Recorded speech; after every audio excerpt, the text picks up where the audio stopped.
from the wreckage, 20 men in suits were asking God to bless the mission that did it. I need you to sit with that for a moment before I continue. Up the arms of our president.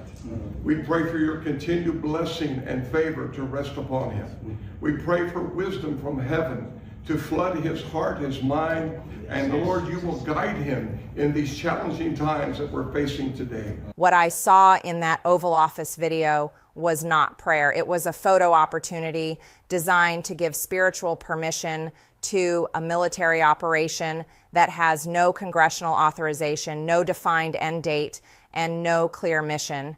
And I know the difference. And I have spent 5 years in Washington watching powerful people use faith as a shield when they have no facts to stand behind. That same day, I posted the numbers that nobody in that prayer circle mentioned. This military operation is costing the American people $1 billion every single day.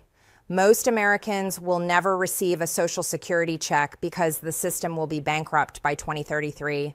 Most Americans cannot afford health insurance. Most Americans are one medical emergency away from financial ruin.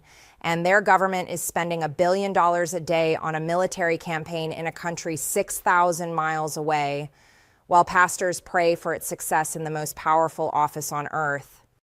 But here is where it gets worse, and I need you to stay with me because what happened next reveals something much deeper than one prayer session. On the same day those pastors were blessing this operation, Senator Lindsey Graham went in front of cameras and said, and these are his exact words. And to the American people, we're fighting people who are compelled by their religious views to kill us all.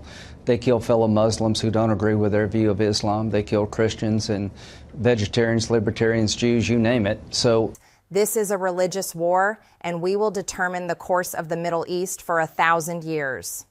A religious war. A United States senator called an American military operation a religious war on national television, and nobody in the administration corrected him.